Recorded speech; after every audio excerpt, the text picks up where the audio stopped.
ሰላም ጤና ይስጥልን እጅጉን የተወደዳችሁና የተከበራችሁ የአሁን ስፖርት አድማጭ ተመልካቾቻችን እንደምን አደራችሁ። የ38ኛ ሳምንት የእንግሊዝ ፕሪሚየር ሊግ መቋጫ ጨዋታዎች ዛሬ ምሽት 12 ሰዓት ላይ የሚካሄዱም ይሆናሉ። በሴልሃርስ ፓርክ ስቴዲየም አርሰናል ዋንጫውን የሚያነሳበት ትልቅ መርሃ ግብር ይጠብቋል። ከ22 ዓመት በኋላ ነው እንግዲህ ይህንን ትልቅ መርሃ ግብር የሚያካሂደው። እንዲሁም ደግሞ የአመቱ ምርጥ ተጫዋች ይፋ የተደረገ ሲሆን የማንቸስተር ዩናይትድ ተጫዋች የሆነው ኤል ማግኒፊሶ ብሩኖ ፈርናንዴዝ የአመቱ ምርጥ ተጫዋች በመባል ተመርጧል። የአመቱ ምርጥ ወጣት ተጫዋች ደግሞ ከማንቸስተር ሲቲ ኒኮ ኦሬሊ መመረጡን ነው የተመለከትነው። ይህንንና እንዲሁም ደግሞ የዝውውር መረጃዎችን በተለያዩ ክለቦች የምንመለከት ይሆናል። አርሰናል፣ ማንቸስተር ዩናይትድ፣ ቼልሲ፣ ሊቨርፑል እንዲሁም ሌሎችን ክለቦች እንመለከታለን። ኤንዞ ፈርናንዴዝ ወደ ማንቸስተር ሲቲ የሚሉ በርካታ መረጃዎችን እየሰማን እንገኛለን። ብቻ እናንተ በርካታ መረጃዎችን ለማግኘት እስከ መጨረሻው ድረስ ከኛ ጋር ቆዩ እያለን የዛሬ ፕሮግራሞቻችንን የምንጀምር ነው የሚሆነው።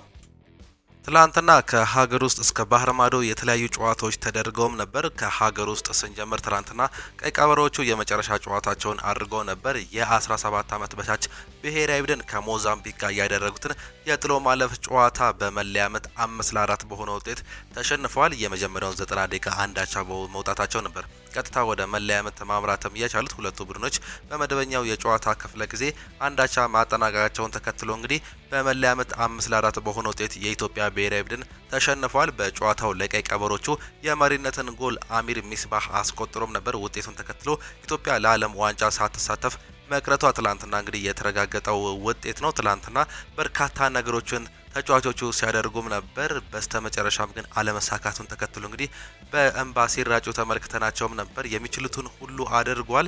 እጅግ ጥሩ እንቅስቃሴ ነበር በሜዳ ላይ ማሳየትም የቻሉት። በስተመጨረሻ ግን የእድል ነገር ሆነና በፔናልቲ እንግዲህ መውደቃቸውን ነው መመልከትም የቻለው። ይህም እድል መሆኑን ተመልክተናል። ትላንትና ጥሩ እንቅስቃሴ ነበር የኢትዮጵያ ብሔራዊ ቡድን ማስመልከትም የቻለው። በተለይም እንግዲህ አጥቂው ዳዊት እንዲሁም ደግሞ አማካዩ እንዲሁም ደግሞ ካፒቴኑ በጉዳት ምክንያት ተቀይሮ መውጣቱን ተከትሎ ነበር የኢትዮጵያ ብሔራዊ ቡድን በሁለተኛው አጋማሽ እንግዲህ ተዳክሞ የተመለከት ነው። ነገር ግን ሁሉም ተጫዋቾች ማለት ይቻላል የተቻላቸውን ሁሉ በሜዳ ላይ ሲሰጡ ተመልክተንም ነበር።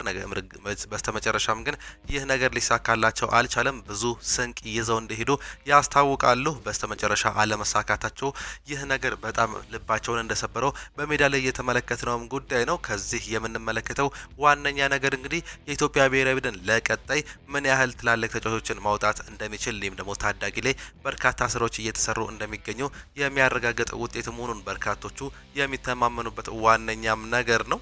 ከሀገር ውስጥ መረጃዎቻችን ወጣ ስንል ትላንትና እንግዲህ የስፔን ላሊጋ እንዲሁም ደግሞ የሌሎች ሊጎች ጨዋታዎች ተደርገውም ነበር። ትላንትና በስፔን ላሊጋ ዲፖርቲቮ አላቬዝ በሜዳውና በደጋፊዎች ፊት ራዮ ቫይካኖን አስተናግዶ 2-1 በሆነ ውጤት ተሸንፏል። ሪያል ቤቲስ ከሌቫንቴ እንዲሁ ተጫውቶ ነበር። ሪያል ቤቲስ በሜዳውና በደጋፊዎች ፊት አሸንፎም ነው መውጣትም የቻለው። 2-1 በሆነ ውጤት ማሸነፍም ችሏል። ትላንትና እንግዲህ በሜዳውና በደጋፊዎች ፊት የመጨረሻውን ጨዋታ ማሸነፉ ደስታ እንደፈጠረላቸው ነው እየተገለጸም የሚገኘው። ሴልታ ቪጎም ከሲቪያ ጋር ያደረጉትን ጨዋታ እንግዲህ ሴልታ ቪጎ 1-0 ማሸነፍ ችሏል። ሲቪያ የመውረድ ጋሬጣ ነበረው፣ ነገር ግን በስተመጨረሻ መትረፉን ነው መመልከት የቻለው። ከ3 ሳምንታት በፊት 18ኛ ደረጃ ላይ ይገኝ ነበር። በአሁኑ ሰዓት ላይ 13ኛ ደረጃነትን ይዞ ነው ማጠናቀቅም የቻለው። ኢስፓኞል ከሪያል ሶሲዳድ ጋር ያደረጉትን ጨዋታ አንዳቻ ያጠናቀቁ ሲሆን ኤታፌ ኦሳሶናን 1-0 አሸንፏል። ማዮርካም ከሪያል ኦቪዶ ጋር ያደረጉትን ጨዋታ 3-0 ነው ማሸነፍ የቻለው። ነገር ግን ከመውረድ እያተረፈው ምንም ነገርም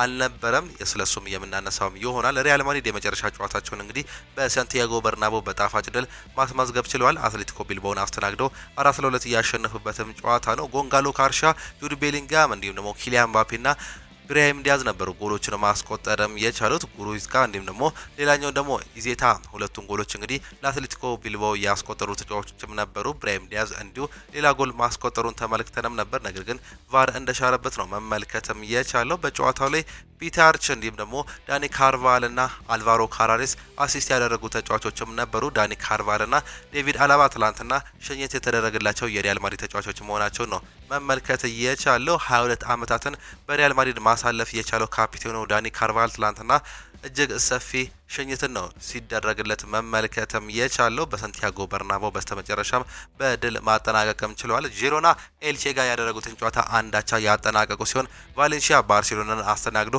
3-1 ያሸነፈበትን ውጤት ተመለከትን። በመጀመሪያው አጋማሽ ምንም አይነት ጎል አልተመለከተን ነበር። በሁለተኛው አጋማሽ ግን ሮበርት ሌቫንዶቭስኪ በ61ኛው ደቂቃ ላይ ጎል አስቆጥሮ ነበር። ነገር ግን ተከታታይ 3 ጎሎችን በማስመዝገብ እንግዲህ ትላንትና ወደ ድል መመለሳቸውን ነው መመልከትም የቻለው። ባርሴሎና ምንም እንኳን ስፔን ላሊጋ ዋንጫን ማንሳት ቢችልም ትላንትና ግን መሸነፉን ተከትሎ ሃንሲ ፍሊክ እንግዲህ ንዴታቸውን መቆጣጠር ሳይችሉ በሜዳ ላይ ተመልክተንም ነበር። በስተመጨረሻም ግን ዋንጫው የግላቸው እንደነበር ነው ካረጋገጡ በኋላ ተከታታይ ሽንፈቶችን ማስተናገድ የቻሉት። ካረጋገጡ በኋላ ካለፉት 3 ጨዋታዎች ሁለቱን ሽንፈት ማስተናገድም ችሏል። ባርሴሎና በዚህ ዓመት በ94 ነጥብና በ59 ነጥብ ጎል እንግዲህ የላሊጋው አሸናፊ እንደሆነም አረጋግጦም ጨርሷል። ሪያል ማድሪድ በ86 ነጥብና በ42 ነጥብ ጎል ሁለተኛ ደረጃ ላይ የተቀመጠ ሲሆን ቪያሪያል ሶስተኛ እንዲሁም ደግሞ አትሌቲኮ ማድሪድ አራተኛ ደረጃ ላይ ተቀምጧል። ሪያል ቤቲስ አምስተኛ፣ ሴልታ ቪጎ ስድስተኛ፣ ሰባተኛ ሄታፌ የተቀመጡ ክለቦችም ናቸው። የወረዱ ክለቦችን ስንመለከት ማዮርካ፣ ዢሮና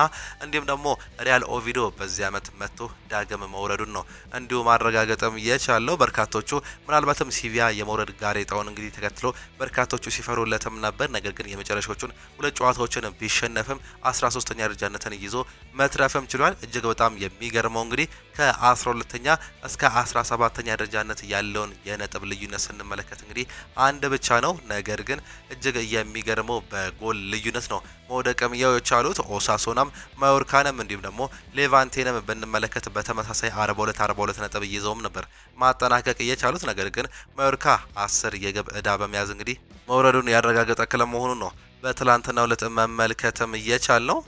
ሌላኛው በጣሊያን ሴሪም የተደረጉ 2 ተጠባቂ ጨዋታዎች ነበሩ። ቦሎኛ ከኢንተር ሚላን ያደረጉትን ጨዋታ ኢንተር ሚላን ከሜዳቸው ውጪ 3-1 በሆነ ውጤት ነው ማጠናቀቅ የቻሉት። የዚህ ዓመት የጣሊያን ሴሪ አሸናፊው የሆነው ኢንተር ሚላን በ22ኛው ደቂቃ ላይ በፍሬድኮ ዲማርኮ እጅግ ገራሚ ፍሪኪክ ጎል መምራት ቢችልም 3 ጎሎችን በተከታታይ በማስተናገድ 3-1 ሲመራ ቆይቶም ነበር። ፒዮ ኤስፖሲቶ እንዲሁም ደግሞ አንዲ ዲዩፍ ባስቆጠሯቸው ጎሎች በስተመጨረሻም አቻ መውጣትም ችሏል።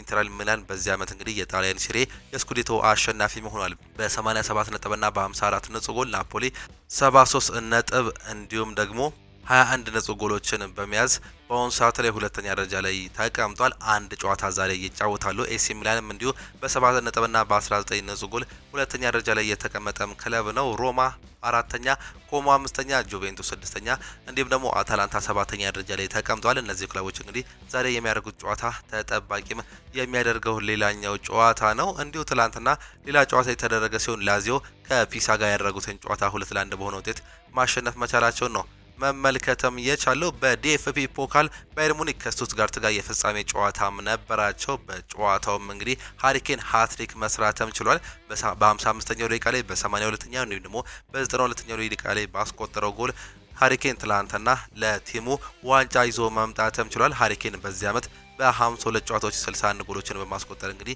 ድንቅ ዓመትን እያሳለፈም ይገኛል። ባየር ሙኒክ በአጠቃላይ በዚህ ዓመት የስኩዴቶን የዲኤፍቢ ፖካሉን እንዲሁም ደግሞ የጀርመን ቡንደስሊጋን እና ሌላ አንድ ዋንጫ በአጠቃላይ 3 ዋንጫን ማሳካት መቻሉ ነው በትላንትናው ዕለት ማረጋገጥም የቻለው። ሌላኛው እንግዲህ ወደ እንግሊዝ ፕሪሚየር ሊግ የሚመጣው አንድ ክለብ ትላንትናም ተለይቷል። በሻምፒዮንሺፕ በጥሎ ማለፍ እንግዲህ ሃል ሲቲን ከሚድልስቦሮ ጋር አገናኝቶም ነበር። ይህ ጨዋታ በተለይም እንግዲህ ሳውዝሃምፕተን ከሚድልስቦሮ ጋር የነበረውን ጨዋታ አሸንፎም ነበር። ነገር ግን በስተመጨረሻም ሰልሏል በሚል ምክንያት እንግዲህ መውደቃቸው ወይም ደግሞ መሰረዛቸው ይታወቃል።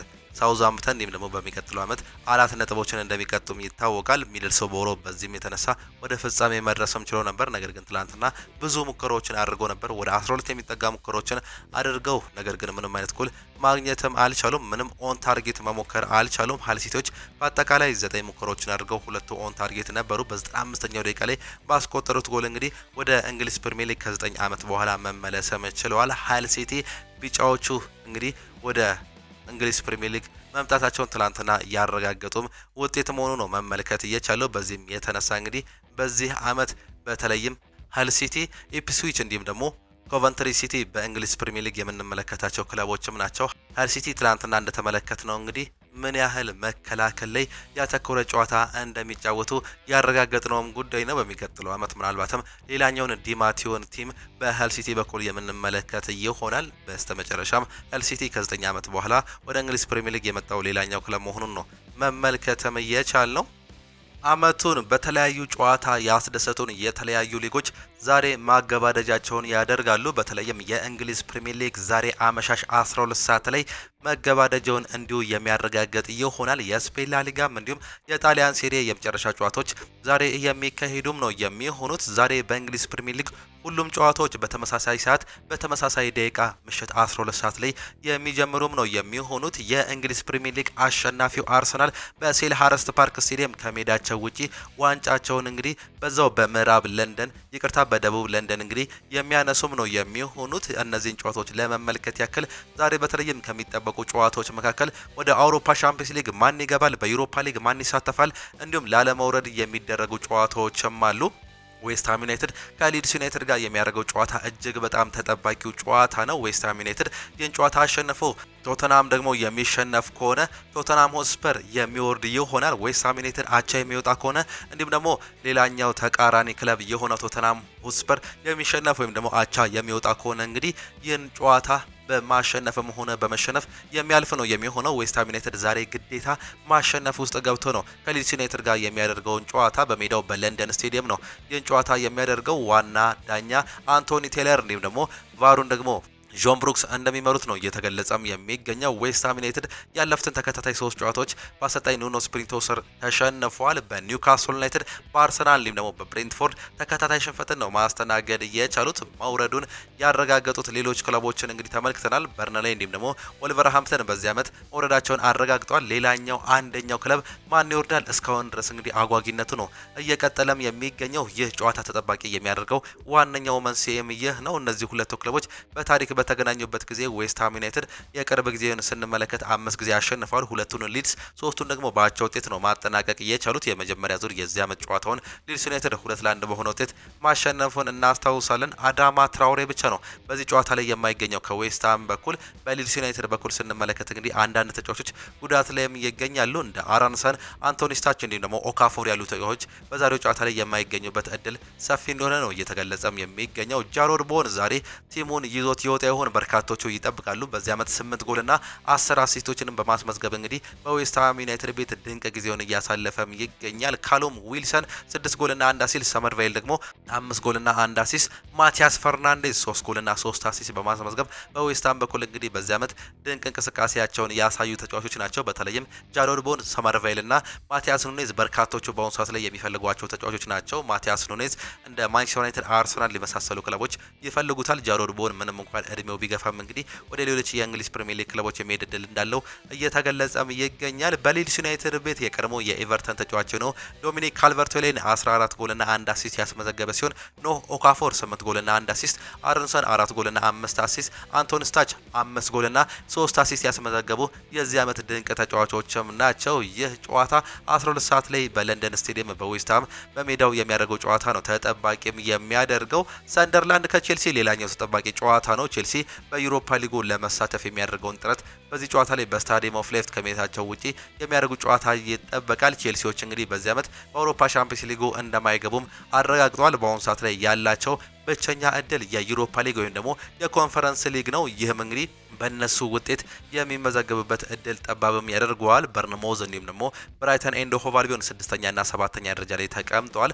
5ኛ ደረጃ የሚያጠናቅቅ ከሆነ አስቶን ቪላ ምናልባትም በርንሞዝ 6ኛ ሆኖ የመግባት የአውሮፓ ሻምፒዮንስ ሊግ እድል አለው። በ4ኛ ደረጃነት የሚያጠናቅቅ ከሆነ ግን በርንሞዝ እና ብራይተን ጨዋታቸውን የሚያሸንፉ ከሆነ ወደ ዩሮፓ ሊግ የሚገቡም ይሆናል። ቼልሲ ደግሞ ወደ ኮንፈረንስ ሊግ የሚሄድ እድሉ ሰፊም ነው የሚሆነው። ይህም እንግዲህ ያልተጠበቀም ያደርገዋል። ነገር ግን ዛሬ ይህን ጨዋታ ማሸነፍ ግዴታ ውስጥ ገብቶ ነው ጨዋታውን የሚያደርገው። በርንሞዝ ወይም ደግሞ ብራይተን ኤንድ ሆቭ አልቢዮን ነጥብ የሚጥሉ ከሆነ በተለይም ብራይተን ነጥብ የሚጥል ከሆነ ቼልሲ የሚያሸንፍ ከሆነ 7ኛ ደረጃነቱን የሚያዝ እድል ይኖረዋል። ከበርንሞዝ ጋር ያላቸው የነጥብ ልዩነት ግን 4 ደርሷል። ይህም እድሉ ጠባብ እንደሆነ እንዲሁም እንደማይችል ነው ነጥቦቹ የሚያሳዩት። ዛሬ ከሜዳቸው ውጪ ከባዱን ሰንደርላንድን የሚያገኙት ይሆናል። ያለፉትን 5 ጨዋታዎች እንግዲህ ሰንደርላንድ 2 ተከታታይ ሽንፈትን ካስተናገዱ በኋላ 2ቱን በአቻ ውጤት አንዱን ደግሞ በድል ነው ማጠናቀቅ የቻሉት። ቼልሲዎችንም እንዲሁ ስንመለከት ከተከታታይ 6 ሽንፈት በኋላ ነበር ወደ አቻ ከተመለሱ በኋላ ድል ማስመዝገብም የቻሉት። ይህም ጨዋታ ተጠባቂ ያደርጓል። የመጨረሻ ጨዋታ እንደመሆኑ መጠን በአሰልጣኝ ማክፍራንን የሚጫወቱት ይሆናሉ። ዛሬ የመጨረሻ የኬርቴከር ቀኑን እንዲሁ የሚያሳልፍ ይሆናል። በድል ያጠናቀቅ ይሆን የሚጠበቅ ነው የሚሆነው። የመጨረሻ የቅርብ ጊዜ እርስ በርስ ግንኙነታቸውን ስንመለከት ቼልሲዎች 5 ጊዜ ያሸነፈ ሲሆን ሰንደርላንድ 4 ጊዜ፣ አንዱን ደግሞ በአቻ ውጤት ነው ማጠናቀቅ የቻሉት። በዛሬው ጨዋታ ላይ ጆ ፔድሮ፣ ስቴቮ፣ ጄሚ ጊተንስ እንዲሁም ደግሞ ሮሜዮ ላቪያ በቼልሲ ቤት አይገኙም። በሰንደርላንድ በኩል ባላርደን የመሳሰሉ ተጫዋቾች እንዲሁም ደግሞ ትራውሬና ማንደል ተጫዋቾቹ በዛሬ ጨዋታ ላይ የማይገኙ ተጫዋቾች ናቸው። በሰንደርላንድ ቤት ኤንዞ ሊፊ 6 አሲስት እና 5 ጎል በማስመዝገብ የሚጠቀስ ሲሆን እጅግ በጣም ጠንካራው ተጫዋች ብሪያን ብሮቢ 7 ጎል እና 1 አሲስት አስመዝግበዋል። ግራኒት ዣጋ 6 አሲስት እና 1 ጎል ያስመዘገበም ተጫዋች ነው። በቼልሲ ቤት ጆ ፔድሮ ይህ ተጫዋች 15 ጎል እና 5 አሲስት አስመዝግቧል። በዚህ ዓመት ኤንዞ ፈርናንዴዝ 10 ጎል እና 4 አሲስት፣ ኮል ፓልመር 9 ጎል እና 1 አሲስት፣ ፔድሮ ኔቶ 5 ጎል እና 5 አሲስት በማስመዝገብ በቼልሲ ቤት በዚህ ዓመት የሚጠቀሱ ተጫዋቾች ናቸው። ጆ ፔድሮና ኮል ፓልመር ለዓለም ዋንጫ አለመጣራታቸው እንግዲህ በርካቶቹን እያነጋገረ እንደነበር እናስታውሳለን። በተለይም እንግዲህ ጆ ፔድሮ በዚህ ዓመት ድንቅ ጊዜውን ነው እያሳለፈም የሚገኘው። ነገር ግን አለመጠራቱ በርካቶቹን አስገርሟል። ሌላኛው ተጠባቂው ጨዋታ ቶተናም ሆትስፐር ከኤቨርተን ጋር የሚያደርጉት የተመሳሳይ ጨዋታ ነው። በቶተናም ስቴዲየም የሚደረግ ጨዋታ ነው። አሰልጣኝ ዴቪድ ሞይስ የቀድሞ የዌስትሃም አሰልጣኝ የነበሩት ዴቪድ ሞይስ አንድ ሀሳብን ሰጥተውም ነበር። ዌስትሃም እንዲወርድ አልፈልግም፣ ለዚህም ይህን ጨዋታ ግዴታ ማሸነፍ አለብኝ ሲሉ ነው እየገለጹ የሚገኙት። ከቶተናም ሆትስፐር ጋር ከሜዳቸው ውጭ የሚያደርጉት ጨዋታ ይጠበቃል። ቶተናም ሆትስፐር በዚህ ጨዋታ ላይ አቻ እንኳን በቂው ነው የሚሆነው። ዌስትሃም ዩናይትድ የማሸነፍ ግዴታ ውስጥ ገብቶም ይጫወታል። ቶተናም ሆትስፐር ይህን ጨዋታ የሚሸነፍ ከሆነ እንዲሁም ደግሞ ዌስትሃም ዩናይትድ ደግሞ እዛ በሜዳው የሚያሸነፍ ከሆነ ቶተናም ሆትስፐር ወርዶ ዌስትሃም ዩናይትድ የሚቀርም ይሆናል። ይህም እንግዲህ በእንግሊዝ ፕሪሚየር ሊግ ያልተጠበቀም ነው የሚያደርገው። በዚህ ዓመትም ላለመውረድ ነው እየተጫወተ የሚገኘው። አምና 17ኛ ደረጃን ይዞ ነበር መትረፍ የቻለው። እንደምናስታውሰው ማንቸስተር ዩናይትድ 15ኛ ደረጃነትን ሲያጠናቅቅ ቶተናም ሆትስፐር በዚህ ዓመት ዳግም እንግዲህ ላለመውረድ እየተጫወተ ይገኛል። በተቃራኒው ማንቸስተር ዩናይትድ 3ኛ ደረጃነቱን አረጋግጧል። በአሰልጣኝ ማይክል ካሪክ ስር ይህም ምን ያህል ለውጦችን በተለይም ቶተናም ሆትስፐር ያልተጠበቀ ሲሉ በርካቶቹም ይገልጹታል። በእርግጥ በርካታ ተጫዋቾች እንግዲህ በዚህ ዓመትም በጉዳት እየታመሱም ነው የሚገኙት። በሜዳቸውና በደጋፊዎች ፊት በቶተናም ሆትስፐር ስቴዲየም የሚያደርጉትን ጨዋታ ስንመለከት እንግዲህ ማይክል ኦሊቨር ዋና ዳኛ ሆነው ሲመሩት እንግዲህ ፖርቴሪ የቫር ዳኝነቱን የሚመሩትም ነው የሚሆኑት። የዛሬው ጨዋታ ይጠበቃል።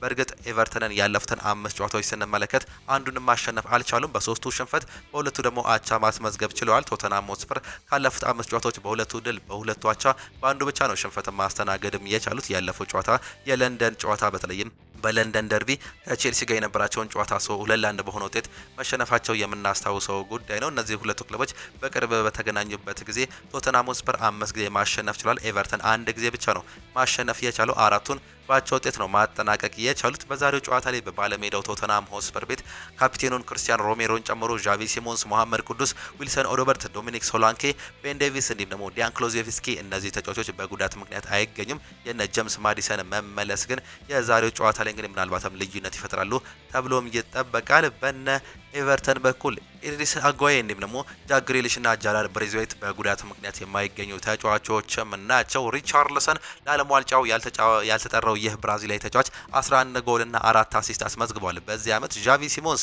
5 ጎል እና 2 አሲስት ያስመዘገበ ተጫዋች ነው። ነገር ግን በዛሬው በጉዳት ላይ አይገኝም። መሐመድ ቅዱስ በርካታ ወራትን እስካሁን ድረስ ግን አልተመለሰም። 5 ጎል እና 2 አሲስት በማስመዝገብ ግን ይጠቀሳል። በተለይም እንግዲህ ይህ ተጫዋች ቶተናም ጥሩ በነበረበት ጊዜ የሚጠቀስ ተጫዋች ነው። እሱ ከተጎዳ በኋላ ቶተናም ሆትስፐር እንዲሁ ወደ ታች ነው እያዘቀዘቀም የመጣው። ዣኦ ፓሊኒያ 4 ጎል እና 2 አሲስት ያስመዘገበ ተጫዋች ሲሆን በተቃራኒው በኩል በኤቨርተን በኩል ስንመለከት ኬናን ዲብሪያህል 8 ጎል እና 4 አሲስት አስመዘግበዋል። ቤቶ 9 ጎል እና 1 አሲስት፣ ኢልማን ኒንጃይ 6 ጎል እና 3 አሲስት፣ ጃምስ ጋርነር ደግሞ 7 አሲስት እና 2 ጎል ያስመዘገቡ ተጫዋቾችም ናቸው። በተመሳሳይ 12 ሰዓት ላይ የሚጀምረው ጨዋታ ነው። ይህን ጨዋታ ማን ያሸንፋል? በርካቶቹ ከሚጠብቁት ጨዋታዎች መካከል አንደኛው ነው። ሌላኛው ማንቸስተር ሲቲ ከአስቶን ቪላ ጋር የሚያደርጉት ጨዋታ ይጠበቃል። በዚህ ጨዋታ ላይ እንግዲህ ዋነኛው ነገር የሚጠበቀው የማንቸስተር ሲቲ አሰልጣኝ የሆኑት ፔፕ ጋርዲዮላ ከ10 ዓመታት በኋላ ሽኝት የሚደረግላቸው ጨዋታ ነው። በማንቸስተር ሲቲ በኢታድ ስቴዲየም እንግዲህ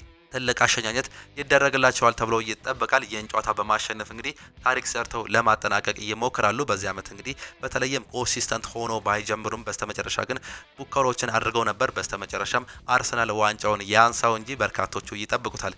የአሰልጣኝ ፔፕ ጋርዲዮላን ሽኝት እንግዲህ በትልቁ እንደሚሆን ነው እየጠበቁ የሚገኙት። አሰልጣኙም እንዲህ ሲሉ ተናግረውም ነበር። የየርገን ክሎፕ ሽኝት በፊቴ እየመጣም ይገኛል። እጅግ በጣም የሚከፋኝ ይመስለኛል የማለቅስ ይመስለኛል ሲሉ ነው እየገለጹ የሚገኙት። ስታንድ እንደተፈጠረላቸው እንዲሁም ደግሞ እንደተሰየመላቸው ይታወቃል። እንዲሁም በአሁኑ ሰዓት ላይ ሐውልት እንደሚቆምላቸው ሁላ እየተገለጸም ነው የሚገኘው በማንቸስተር ሲቲ ቤት። ማንቸስተር ሲቲን እንግዲህ ከሚድል ክላስ ወደ ሃየር ክላስ መቀየራቸው ይታወቃል። ካለፉት 10 ዓመታት ውስጥ 20 ዋንጫዎችን ነው አሰልጣኝ ፔፕ ጋርዲዮላ በማንቸስተር ሲቲ ቤት ማሳካተም የቻሉት 4 ኤፍ ኤ ካፕን ጨምሮ 7 የእንግሊዝ ፕሪሚየር ሊግ እንዲሁም ደግሞ 1 የአውሮፓ ሻምፒየንስ ሊግን የካራቦ ካፑን እንዲሁም ሌሎች ዋንጫዎችን በአጠቃላይ 20 ዋንጫዎችን ማሳካተም ችሏል። ዛሬ በድል በማጠናቀቅ እንዲሁ አጨራረሳቸውን ያሳምራሉ ተብሎ ይጠበቃል። ማንቸስተር ሲቲ ከአስቶን ቪላ ተጠባቂው ጨዋታ ነው። አስቶን ቪላ በአሁኑ ሰዓት ላይ 4ኛ ደረጃ ላይ ነው የሚገኘው። ይህንን ቦታ ላለመልቀቅ ይጫወታል። ይህን ጨዋታ የሚሸነፍ ከሆነ እንዲሁም ደግሞ ሊቨርፑል ደግሞ የሚያሸንፍ ከሆነ እንግዲህ ወደ 5ኛ ደረጃነት ይወርዳል። ይህ ለእንግሊዝ ፕሪሚየር ሊግ ትልቅ እድልን ይፈጥራል። በተለይም እንግዲህ በአሁኑ ሰዓት ላይ 6ኛ እድል የመምጣት እድልም ይኖረዋል። በአሁኑ ሰዓት ላይ በተለይም አስቶን ቪላ 5ኛ ደረጃነትን የሚያጠናቅቅ ከሆነ የዩሮፓ ሊጉን ማሸነፉን ተከትሎ እንግዲህ ሌላ እድልን ለእንግሊዝ ፕሪሚየር ሊግ ክለቦች ለበርንማውዝ ወይም ደግሞ ለብራይተን ኤንድ ሆቭ አልቢዮን እድልን የሚፈጥር ነው የሚሆነው። ይህም ተጠባቂም ያደርገዋል። አስቶን ቪላ ተሸንፎ እንዲሁም ደግሞ ሊቨርፑል የሚያሸንፍ ከሆነ አስቶን ቪላ 5ኛ ደረጃነት ይይዛል። 5ኛ ደረጃነት ያዘ ማለት ደግሞ 6ኛ ክለብን እንዲሁ እንደ አዲሽናል ለእንግሊዝ ፕሪሚየር ሊግ የአውሮፓ ሻምፒየንስ ሊግን እንዲሳተፉም እድል ይሰጣቸዋል። ነገር ግን አስቶን ቪላ 4ኛ ደረጃነትን የሚያጠናቅቅ ከሆነ በህጉ መሰረት ሌላ ክለብ የሚገባም አይሆንም። 5ቱ ክለቦች ብቻ እንዲሁ ተያይዘው ወደ አውሮፓ ሻምፒየንስ ሊግ የሚያልፉም ይሆናሉ። ይህ እንግዲህ በማንቸስተር ሲቲ አሸናፊነት እንዲሁም ደግሞ በሊቨርፑል አሸናፊነት በአስቶን ቪላ ሽንፈት የሚጠበቅ ነው የሚሆነው። ለዚህም በዛሬው ጨዋታ በኢታድ ስቴዲየም በርካቶቹም የሚጠብቁት ነው የሚሆኑት። አሰልጣኝ ፔፕ ጋርዲዮላም የመጨረሻ እድላቸውን አስመዝግበው ከእንግሊዝ ሪታየር የሚያደርጉት ጨዋታ ይሆናል ተብሎ ይጠበቃል። እነዚህ ሁለቱ ክለቦች እንግዲህ በታሪክ በተገናኙበት ጊዜ በተለይም በቅርብ በተገናኙበት ጊዜ ማንቸስተር ሲቲ የበላይነትም አለው። በዛሬው ጨዋታ ላይ የማይገኙ ተጫዋቾችን ስንመለከት ማንቸስተር ሲቲ ሁሉም ተጫዋቾች በአቋማቸው የሚገኙ ሲሆን ማለትም ጉዳት የሌለ ሲሆን በአስቶን ቪላ በኩል ስንመለከት በረኛው ኤሚሊያኖ ማርቲኔዝ ምናልባትም የማይሰለፍበት እድል ሊኖር እንደሚችል ነው እየተገለጸ የሚገኘው በጣት ጉዳትም ምክንያት። ካማራ እንዲሁም ደግሞ ኤድዋርድ ሌሎቹ በዛሬው ጨዋታ ላይ የማይገኙ ተጫዋቾችም ናቸው። የመጀመሪያ ዙር ጨዋታ እንደምናስታውሰው አስቶን ቪላ 1-0 በሆነ ውጤት አሸንፈውም ነበር። በቅርብ በተገናኙበት ጊዜ ያለፉትን 10 ጨዋታዎች 6ቱን ማንቸስተር ሲቲ ያሸነፈ ሲሆን 3ቱን አስቶን ቪላ አንዱን ግን ባቻ ውጤት ነው ማጠናቀቅ የቻሉ። በዚህ ዓመት የእንግሊዝ ፕሪሚየር ሊግን ኮከብ ጎል አግቢነት እየመራ የሚገኘው 27 ጎሎችን እንዲሁም ደግሞ 8 አሲስቶችን ያስመዘገበው ኤርሊንግ ብሮት ሃላንድ በዚህ ጨዋታ ላይም የሚጠበቅ ተጫዋች ነው። የዚህ ዓመት የጎልደን ቡቱን የኮከብ ጎል አግቢነቱን እንግዲህ እንደሚያሸንፍ የተረጋገጠም ጉዳይ ነው። ከሁለተኛው ኢጎር ቲያጎ ጋር ያላቸው የጎል ልዩነት ወደ 5ም ከፍ ብሏል። ሌላኛው ሪያን ቸርኪ ነው በዛሬው ጨዋታ ላይ የሚጠበቀው 12 አሲስትና 4 ጎሎችን በዚህ ዓመት አስመዝግቧል። ልብ በሉ በዚህ ዓመት ነው ወደ እንግሊዝ ፕሪሚየር ሊግ መምጣት የቻለው። ነገር ግን 12 አሲስቶችን እንዲሁም ደግሞ 4 ጎሎችን በአጠቃላይ 16 የጎል ተሳትፎ ማድረግም ችሏል። ፊል ፎደን 7 ጎልና 5 አሲስት፣ ጀርሚ ዶኮ 5 ጎልና 5 አሲስት ያስመዘገቡ ተጫዋቾችም ናቸው። ኦሊ ዋትኪንስ 14 ጎልና 2 አሲስት ያስመዘገበ የእንግሊዝ ተጫዋች ነው። ይህ ተጫዋች በዓለም ዋንጫው አለመጠራቱ በርካቶቹን እንግዲህ ያስገረመም ነው። ሞርጋን ሮጀርስ 10 ጎልና 6 አሲስት፣ ጆ ማጊን 5 ጎልና 4 አሲስት፣ ኤሚሊያኖ ቤንዳ 6 ጎልና 2 አሲስት በማስመዝገብ በአስቶን ቪላ ቤት የዚህ ዓመት ተጠቃሽም ተጫዋቾችም ናቸው። ሌላኛው ጨዋታ እንግዲህ ኖቲንጋም ፎረስት ከበርንማውዝ ጋር የሚያደርጉት ጨዋታም ይጠበቃል። ይህ ጨዋታ በርንማውዝ የማሸነፍ ግዴታ ውስጥ ገብቶ የሚጫወተው ነው የሚሆነው። በተለይም እንግዲህ አስቶን ቪላ የሚሸነፍ ከሆነ ወደ 5ኛ ደረጃነት የሚመጣ ከሆነ በርንማውዝ የሚያሸንፍ ከሆነ በታሪክ በቅርብ ጊዜ እንግዲህ ለመጀመሪያ ጊዜ ወደ አውሮፓ ሻምፒየንስ ሊግ ትኬት የሚቆርጥም ይሆናል። ይህንን እድል ለመጠቀም ነው እንግዲህ የዛሬው ጨዋታውን የሚጠቀመው። ያለፉትን 17 ጨዋታዎች አልተሸነፈም። ልብ በሉ በርንማውዝ በአሰልጣኝ አንዶኒ ኢራኦላ ስር ይህ ክለብ እንግዲህ በአሰልጣኝ አንዶኒ ኢራኦላ ስር ምንም እንኳን በርካታ ተጫዋቾችን ቢሸጥም እንደ አንቷን ሴሜኒዮ በጥር እንዲሁም ደግሞ በክረምት ደግሞ በርካታ የመከላከል አቅም ያላቸው ተጫዋቾችን ቢሸጥም አሁንም ግን ለእንግሊዝ ፕሪሚየር ሊግ የአውሮፓ ሻምፒዮንስ ሊግ ቦታን ለመያዝ እየተፎካከረም ይገኛል። ያለፉትን 17 ጨዋታዎች አልተሸነፈም። አርሰናልን አሸንፏል። ያለፈውን ጨዋታ ደግሞ ማንቸስተር ሲቲ ነጥብ ማስጣሉን ተከትሎ ነው አርሰናል እንዲሁ ማረጋገጥም የቻለው። ምን ያህል ጠንካራ ቲም እንደሆነም እናውቃለን። ከሜዳቸው ውጪ ዛሬ በሲቲ ግራውንድ ከኖቲንጋም ፎረስት ጋር የሚያደርጉት ጨዋታ ተጠባቂም ጨዋታ ነው። ሊቨርፑል ከብሬንትፎርድ ተጠባቂው ጨዋታ ነው። ሊቨርፑል ይህን ጨዋታ የሚያሸንፍ ከሆነ አስቶን ቪላ የሚሸነፍ ከሆነ በርንሞዝ እንዲሁ የሚያሸንፍ ከሆነ ስድስቱ ክለቦች ተያይዘው የሚያልፉበት እድልም አለው። ሊቨርፑል በአንፊልድ እንግዲህ አሰልጣኝ አርኔ ስሎት ምንም እንኳን የዚህ ዓመት እቅዳቸው ባይሳካላቸውም የመጨረሻ ጨዋታቸውን አሸንፈው ለቀጣይ ዓመት እንዲሁ የሚዘጋጁበት ይሆናል ተብሎ ይጠበቃል። ከብሬንትፎርድ ጋር የሚያደርጉት ጨዋታ ተጠባቂም ጨዋታ ነው። ፉላም ከኒውካስል እንዲሁ ሌላኛው ጨዋታ ነው። ክሪስታል ፓላስ ከአርሰናል ዋንጫ የሚነሳበት የሴልሃርስት ፓርክ ስቴዲየም ተጠባቂም ያደርገዋል። በደቡብ ለንደን ስቴዲየም የሚደረግ ጨዋታ ነው። ይህን ጨዋታ እንግዲህ ሀላም ዋና ዳኛ በሆን የሚመሩት ሲሆን ኒኮላስ ሆፕተን በቫር ዳኝነት የሚመሩት ይሆናል። አሰልጣኝ ሚኬል አርቴታ ከ22 ዓመት በኋላ የእንግሊዝ ፕሪሚየር ሊግን እንዲያነሱ መንስኤ የሆኑት አሰልጣኝ እንግዲህ በአሰልጣኝ ሚኬል አርቴታ ስር አርሰናል ዋንጫውን እንዲሁ ከ22 ዓመት በኋላ ዳግመም ያነሳል። በክሪስታል ፓላስ በሌላኛው የለንደን ክለብ የሚያደርጉት ጨዋታ ይጠበቃል። በዚህ ጨዋታ ላይ እንግዲህ ምናልባትም ዋንጫውን ለማንሳት ምናልባትም አንድ ሰዓት ጋፕ ሊኖር እንደሚችል ነው እየተገለጸ የሚገኘው። እነዚህ ሁለቱ ክለቦች የለንደን መሆናቸውን ተከትሎ ተቃርኖም አላቸው። በርካታ የጸጥታ እንዲሁ ሪስክ ሊሆን እንደሚችል የተገለጸ ሲሆን ይህንንም ለመቆጣጠር የእንግሊዝ ፖሊሶች በርካታ የጸጥታ ዘርፎችን እንዲሁ እንደሚያሰማሩ ነው እየተገለጸም የሚገኘው። የአርሰናል ተጫዋቾች ዲክላን ራይስን ጨምሮ እንግዲህ በርካቶቹ ዋንጫውን ለመንካት እንዲሁም ለማንሳት እጅግ በጣም ጓግተናል ሲሉ ሀሳባቸውንም እየገለጹም ይገኛሉ። ይህ ጨዋታ ለአርሰናል ተጫዋቾች፣ ለአርሰናል ደጋፊዎች፣ ለእንግሊዝ ለለንደን እጅግ በጣም ተጠባቂም ነው የሚያደርገው። በርካቶቹ እንግዲህ በተለይም በሀገራችን ውስጥ በርካቶቹ በእንባ ሲራጩ ተመልክተንም ነበር ዋንጫውን ማረጋገጣቸውን ተከትሎ። ይህን ቀን ደግሞ በርካቶቹ እየጠበቁትም ይገኛሉ። በሴልሃርስት ፓርክ ስቴዲየም 12 ሰዓት ላይ ጨዋታው የሚጀምር ሲሆን እስከ 3 ሰዓት እንግዲህ ሴሬሞኒውን የምንመለከት ይሆናል። በዛሬው ጨዋታ ላይ ጁሊያን ቲምበር፣ ሚኬል ሜሪኖ እንዲሁም ደግሞ ቤን ዋይት በጨዋታ ላይ የማይገኙ ተጫዋቾችም ናቸው። በተቃራኒው በሴልሃርስት ፓርኩ ክሪስታል ፓላስ በኩል ክሪስ ሪቻርድ ሶሳ እንዲሁም ደግሞ ኤዲ ኒኪታ በዛሬው ጨዋታ ላይ የማይገኙ ተጫዋቾችም ናቸው። በዚህ ዓመት ለዋንጫው ትልቅ ተጽዕኖ ከፈጠሩ ተጫዋቾች መካከል በክረምት የፈረመው ቪክተር ዮኮረሽ ይጠቀሳል። በተለይም በኤቨርተኑ ጨዋታ በርካቶቻችን እንደምናስታውሰው እንግዲህ በስተመጨረሻም 90 ደቂቃ ሙሉ ሲከላከሉ ቆይተው ኤቨርተኖች በስተመጨረሻም ባገኘው እድል ተቀይሮ ገብቶ ጎል በማስቆጠር እንግዲህ ወሳኝ 3 ነጥብ እንዲያገኙ ያደረገ ተጫዋች እንደነበር እናስታውሳለን። 14 ጎልና 1 አሲስት አስመዝግቧል። ቡካዮ ሳካ ምንም እንኳን በዚህ ዓመት ኮንሲስተንት ባይሆንም በጉዳቶች ምክንያት እንዲሁም በተለያዩ ምክንያቶች ኮንሲስተንት ባይሆንም 7 ጎልና 5 አሲስት አስመዝግቧል። ሊያንድሮ ትሮዛርድ 6 ጎልና 6 አሲስት፣ ኤቤሬቺ ኤዜ 7 ጎልና 2 አሲስት በማስመዝገብ በአርሰናል ቤት በዚህ ዓመት እንግዲህ ለዋንጫው ትልቅ ተሳትፎ ያደረጉ ተጫዋቾች ናቸው። የማይረሳው ዋናው ተጫዋች ግን እንግሊዛዊው ዲክላን ራይስ አለ። ይህ ተጫዋች የመሃል ሞዳ ሞተሩን በመከላከል በማጥቃት በማነሳሳት በርካቶቹን እንግዲህ የእንግሊዝ ፕሪሚየር ሊግ ምናልባትም የእንግሊዝ ፕሪሚየር ሊግ የዓመቱ ምርጥ ተጫዋች ይሆናል ተብሎ ጠብቀውም ነበር። ነገር ግን ለብሩኖ ፈርናንዴዝ መሰጠቱን ትላንትና ተመልክተናል። ዲክላን ራይስ በዚህ ዓመት ካሳካቸው ነገሮች መካከል እንግዲህ ቲሙን ከመምራት አንስቶ በመከላከል በማጥቃት ምን ያህል ድንቅ እንደነበር እናስታውሳለን። በተለይም በማንቸስተር ሲቲው ጨዋታ እንግዲህ ተሸንፈው ኢትስ ኖት ደን ብሎ እንግዲህ ተጫዋቾችን ያነሳሳበት መንገድ በርካቶቹ ይህ የስነ ልቦና ጥራት ከሱ የተገኘ እንጂ ከሌሎቹ የተጠበቀ አልነበረም ሲሉም ያነሱታል።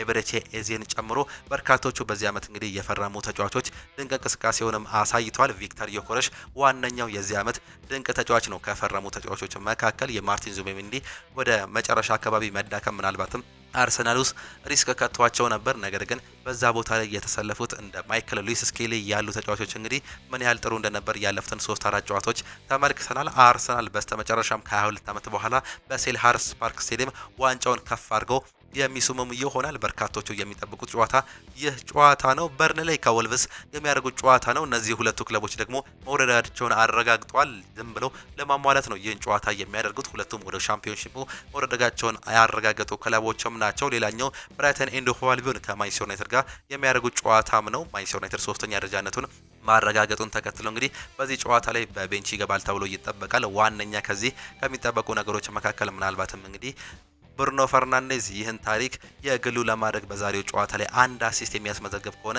ታሪኩን የግሉ የሚያደርግ ይሆናል። ባለፈው ጨዋታ ላይ እንግዲህ አንድ አሲስት አስመዝግቦ 20 አሲስቶች ላይ በመድረስ እንግዲህ ከዴብሩይነ እንዲሁም ደግሞ ቴሪ ዳንኤል ሄነሪ ጋር እንዲሁ ታሪክ መጋራታቸው የምናስታውሰው ጉዳይ ነው። በዚህ ጨዋታ ላይ አንድ አሲስት የሚያስመዘግብ ከሆነ የአመቱ ምርጥ ተጫዋች ተብሎ የተመረጠው ኤል ማግኒፊሶ ብሩኖ ፈርናንዴዝ ይህንን ታሪክ የግሉ ለማድረግ የሚደረበት የመጨረሻው ጨዋታ ይሆናል። በብራይተን ጨዋታ ላይ ብራይተን ኤንድ ሆቭ አልቢዮን ደግሞ ምናልባትም የዩሮፓ ሊግ ቦታውን ለማግኘት ወይም ደግሞ ከተገኘ የአውሮፓ ሻምፒዮንስ ሊግ ቦታንም ለመሞከር የሚደረግ ሌላኛው ጨዋታ ነው። የእንግሊዝ ፕሪሚየር ሊግ ጨዋታዎች ዛሬ ይህንን ነው የሚመስሉት። የመጨረሻ ሳምንት የ38ኛ ሳምንት መርሃ ግብሮች።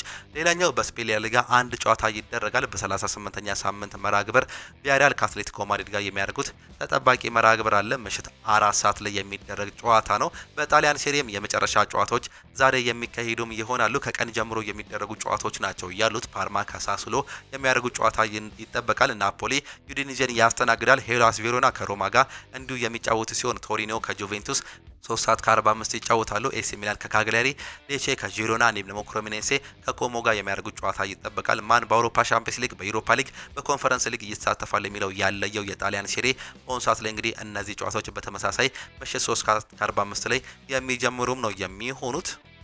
አርሰናል መቀላቀል ትክክለኛ ውሳኔ ነበር ሲል ዴክላን ራይስ ሀሳቡን ይሰጣል።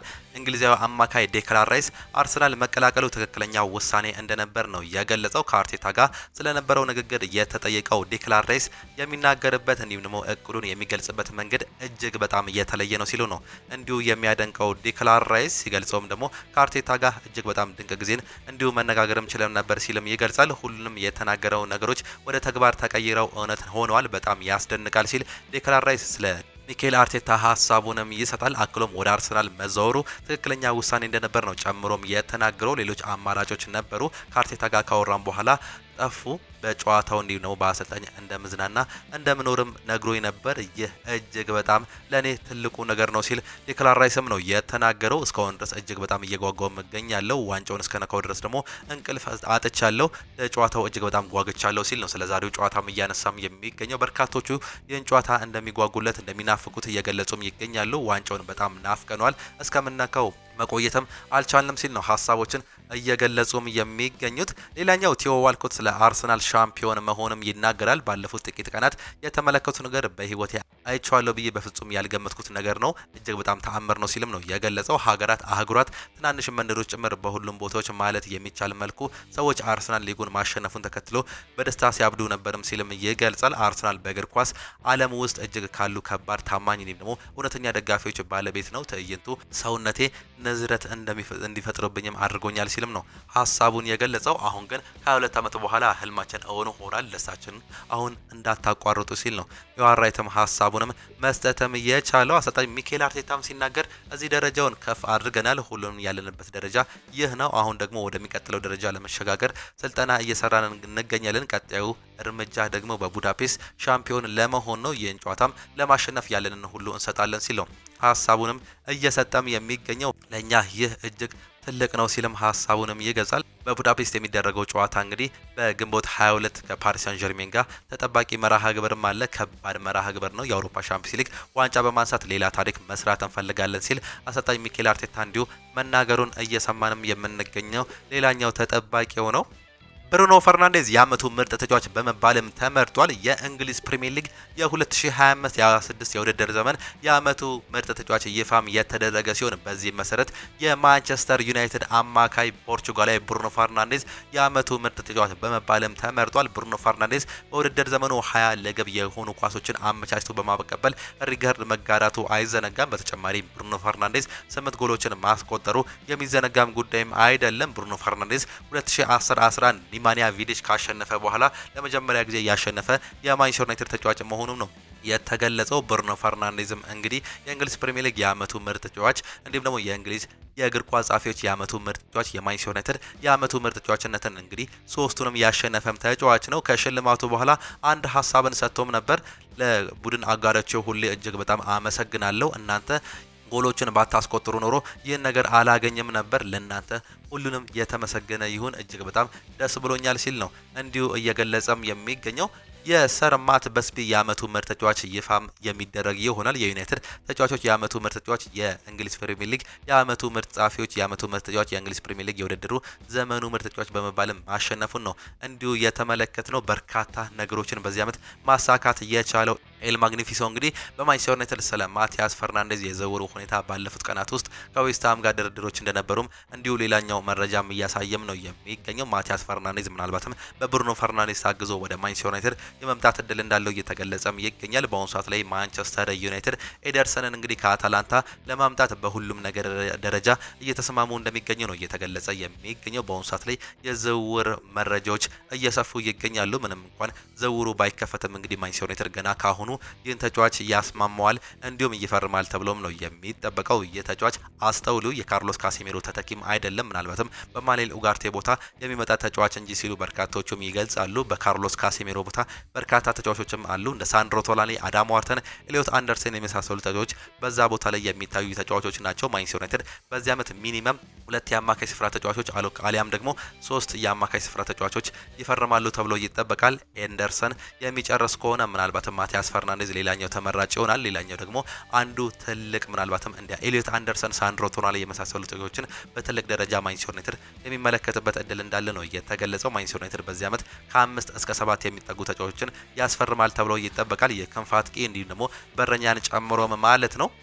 ብሪያን ምቤሞ አንዳንድ የማንቸስተር ዩናይትድ ተጫዋቾችን በአንድ ቃል እንዲህ ሲል ይገልጻቸዋል። ኮቢ ማይኖን ሲገልጽ እንግዲህ የወደፊት ታላቅ ተሰጥኦ ያለው ሰው ነው፣ ተጫዋቹ ምን ያህል እንደሚያድግ የሚያሳይ አቋም አለው ሲል ነው ሀሳቡን እየገለጸም የሚገኘው። ስለ ካርሎስ ካሴሜሮም ሲናገር ሌጀንድ ነው፣ ጥሩ የእግር ኳስ ህይወትም አለው፣ ጥሩ ጊዜ ጠንክሮ ይሰራል፣ ሁሉንም ነገር ይሰጣል፣ ሁሉንም ነገሮችን ለመርዳትም ዝግጁ ነው፣ ትልቅ ዋንጫዎችንም አንስቷል ሲል ይገልጿል። ስለ አጥቂ ቤንጃሚን ሴስኮ ሲናገር ግዙፍ ነው፣ ልክ እንደ ተራራ ግዙፍ ነው፣ እንዲሁም ደግሞ ኃይለኛ ኳስ ተጫዋች ነው ሲልም ነው የሚገልጸው። በርካቶቹ እጅግ አስገራሚ ናቸው ሲል ብሪያን ምቤሞ ስለ ማንቸስተር ዩናይትድ ተጫዋቾች እንዲሁ ይገልጻል። ሌላኛው ማንቸስተር ዩናይትድ እንግዲህ የክንፍ አጥቂ ቦታዎችን እየተመለከተም ይገኛል። ለያን ዲያማንዴ ዝውውር ግን 100 ሚሊዮን ዩሮ ማውጣት እንደማይፈልግ ነው የተገለጸው። ማንቸስተር ዩናይትድ የኮት ዲቫሪ አጥቂ ያን ዲያማንዴ የጨዋታ መንገድ በእጅጉን ያደንቃል። ነገር ግን ዩናይትድ ለያን ዲያማንዴ ተወካዮች ክለቡ የጠየቀው 100 ሚሊዮን ዩሮ የዝውውር ሂሳብ ለመክፈል ምንም አይነት ፍላጎት እንደሌለው ነው እየተገለጸም የሚገኘው። ክለቡ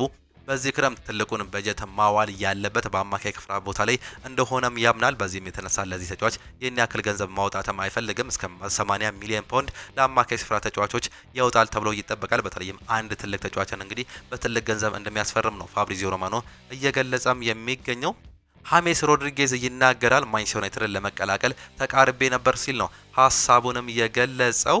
ሃሜስ ሮድሪጌዝ እንደ ኤሮፓያን አቆጣጠር በ2017 ወደ ማንቸስተር ዩናይትድ ለመዘዋወር ተቃርቦ የነበረ ቢሆንም በካርሎ አንቸሎቲ ጣልቃ ገብነት ዝውውሩ እንዳልተሳካም ነው የገለጸው። ይህ ጉዳይ እስከዛሬ ማንም አያውቅም። ከሪያል ማድሪድ ቆይታዬ በኋላ ወደ ማንቸስተር ዩናይትድ ለመሄድ ሙሉ በሙሉ ተስማምቼ የነበረም ሲል ይገልጻል። በወቅቱ የባየር ሙኒክ አሰልጣኝ የነበሩት ካርሎ አንቸሎቲ ደወሉልኝ፣ እናም ለዩናይትድ ልፈርም ነበር አልኩት። እናም አንቸሎቲም ወዲያውኑ እንዲህ ሲል አስማማኝ። ምን ማለት ነው? ማንቸስተር ዩናይትድ እኮ አሁን ሞቷል፣ ወደ ባየር ሙኒክ መምጣት ግን ትችላለህ ሲሉ አስማሙኝ ሲል ነው ሀሳቡንም መግለጽም የቻሉት። ሌላኛው ማንቸስተር ዩናይትድ ተጫዋቾች ደግሞ ተጫዋቾች ናቸው የሚያስፈልጉት በሚል እንግዲህ አንድ ርዕስን ተመልክተናል። ዩናይትድ በሚቀጥለው የውድድር ዓመት በ4 ውድድሮች ነው የሚጫወተው። ልክ እንደ ዘንድሮ በካራባኦ ካፕ በመጀመሪያ ዙር መውጣቱ የማይታሰብ ነው። ምክንያቱም በዚህ ዓመት ያጋጠመ በብዙ ጊዜያት ውስጥ የሚያጋጥም እንደ ታሪክ የሚቀመጥም ነው። በኤፍኤ ካፕም እንደዛው ረጅም ርቀት ሊጓዝ የሚችልበት እድል እንዳለም ይገለጻል። በአውሮፓ ሻምፒዮንስ ሊግ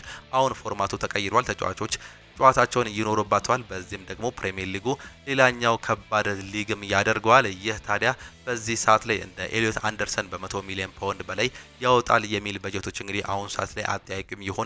የኤሊዮት ዝውውር የፕሪሚየር ሊግ ዝውውር ይሆናል ተብሎ ይጠበቃል። ነገር ግን ማንቸስተር ሲቲዎችም የዚህ ተጫዋች ፈላጊም ናቸው። ለዚህ ተጫዋች ይህን ሁሉ ገንዘብ ማንቸስተር ዩናይትድ ያወጣል ተብሎ አይጠበቅም። ምናልባትም እንደ አዳም ዋርተን እንዲሁም ደግሞ ሳንድሮ ቶናሊ ያሉ ተጫዋቾችን በ70 ሚሊዮን ፓውንድ ለማግኘት ይሞክራሉ ተብሎ እንደሚጠበቅ ነው መረጃዎች የሚያሳዩት። ሌላኛው ማቲያስ ፈርናንዴዝ ለማንቸስተር ዩናይትድ ቅድሚያ እንደሚሰጥም ነው የሚጠበቀው። ማንቸስተር ዩናይትድ ከማቲያስ ፈርናንዴዝ ወኪሎች ጋር ካደረገው ውይይት በኋላ ተጫዋቹ ከሌሎች ፈላጊ ክለቦች ይልቅ ለዩናይትድ ቅድሚያ ለመስጠት ፍላጎት እንዳለው ተገልጿል። ይህ የ21 ዓመት ወጣት ተጫዋች እንግዲህ በማንቸስተር ዩናይትድ እጩዎች ከፍተኛ የሚፈለግ ሲሆን ምናልባትም እድሉ ሰፊ ይሆናል ተብሎ እንደሚጠበቅ ሱሊ እያስነበበም ይገኛል። ፓሪስ ሰን ዠርሜንን ጨምሮ አርሰናልም የዚህ ተጫዋች ፈላጊ ቢሆንም ነገር ግን ተጫዋቹ ለማንቸስተር ዩናይትድ ቅድሚያ እንደሚሰጥ ነው እየተገለጸ የሚገኘው። ሌላኛው ሞርጋን ሮጀርስ ነው። አርሰናል እንዲሁም ማንቸስተር ዩናይትድ የሚፈልጉት እነዚህ ሁለቱ ክለቦች የሚፈልጉት ቢሆንም ምናልባትም ግን ይህ ተጫዋች በማንቸስተር ዩናይትድ የሚፈለግ ከሆነ ማይክል ካሪክ አሰልጣኙ መሆኑን ተከትሎ ከዚህ በፊት በሚድልስቦሮ እርስ በርስ መስራታቸውን ተከትሎ ለማንቸስተር ዩናይትድ ይህም እድል ሊሰጠው እንደሚችል መረጃዎች በስፋትም እያመላከቱም ነው የሚገኙት። የኤደርሰን ዝውውር ከሮድሪ መልቀቅ አለመልቀቅ ጋር ምንም አይገናኝም ይለናል። በማንቸስተር ሲቲ ዘገባ እንደምንመለከተው ሲቲ ሮድሪ ቢመጣም ቢቀጥልም ኤደርሰን ይፈልጋል እናም እየገፋበት ይገኛል ሲል መረጃዎች በስፋትም እያመላከቱም የሚገኙት። ነገር ግን ማሬስካ ኤንዞ ፈርናንዴዝ ጋር ካላቸው ቅርበት የተነሳ እሱንም ማዘዋወር ይፈልጋሉ። ይህ የሚሆነው ግን ሮድሪ ሲቲን ለቆ የሚወጣ ከሆነ እንዲሁም ደግሞ ሌሎች ነገሮች የሚወጡ ከሆነ ማለት ነው ሲልም ዘ ሲቲዝንም ያስነብባል። ይህ ማለት ሮድሪ ከወጣ ኤንዞን እንዲሁም ደግሞ ኤንደርሰንን በመሃል ቦታ ላይ ለማጣመር እያሰቡም ይገኛሉ ይላሉ። ሌሎች በርካታ መረጃዎች ትላንትና እንደሰማነው ከሆነ ኤንዞ ፈርናንዴዝ ምናልባትም እንግዲህ ከማንቸስተር ሲቲ ጋር ድርድሮች ውስጥ እንደገባ ነው እየተገለጸ የሚገኘው። ከዚህ በፊት ከሪያል ማድሪድ ጋር ስሙ ተያይዞ እንደነበር አይዘነጋም። ሪያል ማድሪድ ግን በተለይም በአሁኑ ሰዓት ላይ አሰልጣኝ ጆዜ ሞሪኒዮ መምጣታቸው ተከትሎ ይህ ነገር ቀዝቅዟል። አሰልጣኝ ኤንዞ ማሬስካ ወደ ማንቸስተር ሲቲ መሄዳቸው ምናልባትም የቀድሞ ተጫዋቾቻቸውን የግላቸው ለማድረግ ይፈልጋሉ። ከዚህ በፊት ኮል ፓልመርም ዳግም ወደዚህ ለመመለስ ፍላጎት እንዳላቸው ገልጾም ነበር። ኤንዞ ፈርናንዴዝ ምናልባትም ኤንዞ ማሬስካን ቦታቸውን ለማስጠበቅ የሚጠቀሙበት ዋነኛ መሳሪያ እንደሆነ መረጃዎችም እያሳዩም የሚገኙት። ማንቸስተር ሲቲ ኤንዞ ፈርናንዴዝ ለማስፈረም ሙሉ አቅሙን እያወጣ ነው ይለናል። የሌላኛው መረጃ ፍላጎቱ ጠንካራ ሲሆን ከተጫዋቾች ወኪሎች ጋር መደበኛ የሆነ የመጀመሪያ ንግግሮችም ተደርጓል። የኤንዞ ማሬስካ ወደ ማንቸስተር ሲቲ መምጣት ለዝውውሩ ትልቅ መሳካት እድል እንዳለው ነው መረጃዎች የሚያሳዩት። ፔፕ ጋርዲዮላም ይናገራል። በማንቸስተር ሲቲ ብዙ ውሳኔዎች ስወስን ተሳስቻለሁ፣ ብዙ ጸጸቶች አሉኝ። በጣም የሚያንገበግበኝ እንዲሁም ደግሞ ከውስጥ የማይጠፋው ጸጸት ግን ለጆ ሃርት እድል አለመስጠቴ እንዲሁም ደግሞ ምን ያህል ጥሩ ግብ ጠባቂ እንደሆነ እንዲያሳይ አለማድረጌ ነው ሲል እንዲሁ ይናገራሉ። በስተመጨረሻም ሲቀጥሉም እድለኛ ነኝ፣ ምክንያቱም አብዛኛውን ጊዜ ምን እንደሚሆን አላውቅም። የስታፍ ሰዎች ስለ አንተ የሚሉትን መስማት አትችልም። እኔ ግን በህይወቴ እያለው ሰዎች የሚሉኝን ምን ያህል ፍቅር እንደሚሰጡኝ እሰማለሁ። ይህ በእውነቱ በጣም ደስ የሚል ነገርም ነው። እጅግ በጣም ተከብሬ ያለው እድለኛ ነኝ ሲልም እንዲሁ ነው የሚናገረው። ቶማስ ቱሄልም ይናገራል። ከፊል ፎደን ከኮል ፓልመር ትንሽ የተሻለ ነው ሲል ነው እንደሚሆን የሚናገረው። ምክንያቱም ኮል በካምፓችን ውስጥ በጣም አስደናቂ ነበር። በልምድ ብቻ ሳይሆን ከልምድ ውጭም እጅግ በጣም ጥሩ ነበር፣ ክፍት ነበር፣ ጥሩ መንፈስም ውስጥም ነበር። እናም ይህ ውሳኔ ለመወሰን ስደውለት በእውነት በጣም አስከፍቶኛል። በምላሹ ውስጥ ምን ያክል እንደነካው መምጣቱንም ምን ያክል ትልቁም እንደነበረው የሚያሳይ ጉዳይ ነው ሲልም ይሰጣል። ከፊል ፎደን እየተሻለ ኮል ፓልመርን መምረጥ እችልም ነበር ሲል ሀሳቡንም ነው የሚሰጠው። ነገር ግን ሁለቱም አለመመረጣቸውን ተመልክተናል። በሊቨርፑል በኩል እንግዲህ ዶሚኒክ ሶቦስላይ ስለ ሳላህ እንዲሁም ደግሞ ኬርኬዝ ይናገራል። ሳላህ ምናልባትም ከምርጥ ጓደኞቼ አንዱ ነው፣ ሶስታችንም በጣም እንቀራረባለን ሲል ይገልጻል። ሳላህ ትልቅ ነው፣ እኔ መሀል ነኝ፣ እንዲሁም ደግሞ ልጃችን ሚሎስ ኬርኬዝ ነው ሲልም ሀሳቡን ይሰጣል። በቀልድ መልከም ሲናገር ፕሪሚየር ሊጉን እንድናሸነፍ ምክንያት የሆነው ሞ ሳላ ነበር ሲልም እንዲሁ ይናገራል። ፍሎሪያን ቪርትዝ በሞሐመድ ሳላህ ፖስት ላይ እንዲህ ሲልም ይናገራል። ሞ ክለቡን ለረጅም ጊዜም ያውቀዋል፣ እሱ ሀቀኛ ነው፣ የሚያስበውን ይናገራል። ይህ ችግር የለውም፣ መናገር ከፈለገ መናገርም ይችላል። እርግጥ ነው ሞን ጨምሮ ሁላችንም አስቸጋሪ ወቅትም ነበረን። በእኔ አስተያየት ጉዳዩ ከበፊቱ ተጋኗል። ያ ሞን በማለቱ ምንም ነገር የሚያስቆድር ጉዳይ አልነበረም ሲልም ነው የሚናገረው። አሰልጣኝ አርነ ስሎትም አሁንም ሆነ በክረምት ይህንን ቡድን ሊያሳድግ የሚችል ስብስብ ማግኘት አለብኝ፣ እኔም የመወደውን አጨዋወት ስታይል መፈለግም አለብኝ፣ እኔ ከወደድኩት ደግሞ ደጋፊዎች ይወዱታል ብዬ አስባለሁ፣ ስለዚህ ወሳኝ ነገሮችን እንሞክራለን ሲል መናገሩን ነው እየሰማንም የምንገኘው። በርናቦ ዛሬ ፌዴ ቫልቬርዴን እንዴት እንደሚጠቀመው ለማየት ሁሉም በጉጉት እየጠበቀ እንደሚገኝ ዲያሮ አስ ያስነብባል። ደጋፊዎች ኦሌል ቻሚኒ ላይ ተቃውሞ ስላሰሙ ምክንያቱም ጸቡን የጀመረው ፌዴ ቫልቬርዴ እንደነበር መረጃዎች ቀድመው ሰምተው ነበር ሲል ይገልጻል። ፌዴ ዛሬ ሲመለስ ምን እንደሚጠብቀው ሁሉም በሰፊው እየጠበቀው እንደሚገኝ ነው መረጃዎች በስፋትም እያመላከቱም የሚገኙት። ካይል ዎከር ትሬንት አሌክሳንደር አርኖልድ ለዓለም ዋንጫ ስላለመጠራቱ እንዲህ ሲል ይናገራል። አንድ የሪያል ማድሪድ ተጫዋች ወደ እንግሊዝ ብሔራዊ ቡድን አለመካተቱ እብደት ነው ሲልም ነው የሚናገረው። ሁላችንም ትሬንት በደንብ ስለሚያደርጋቸው ነገሮች እናውቃለን፣ እስኪ ደግሞ እሱ በደንብ ስለሚያደርጋቸው ነገሮች እናውራ። ኳስ በማቀበል ኳሶችን በመድረስ አሲስቶችን በማድረግ እንዲሁም ደግሞ በትልቅ ጨዋታዎች ላይ ባለ ታሪክ ሆኖ ሲመጣ ምናልባትም ብዙ ታሪኮችን ሰርቷል። እንደ ራይት ባክ መኖር የነበረበት ተጫዋች ነው ሲልም ነው የሚገ የሚገልጸው። ዳኒ ካርቫል ፕሮፌሽናል እንዴት መሆን እንዳለበት እንዲሁም የሪያል ማድሪድ ተጫዋች ምን አይነት መሆን እንዳለበት በፍጹም አሳይቷል ወይም ደግሞ ወክሏል ሲልም ይገልጻል። ዳኒ በጥራት በቁርጠኝነት በአስፈላጊነት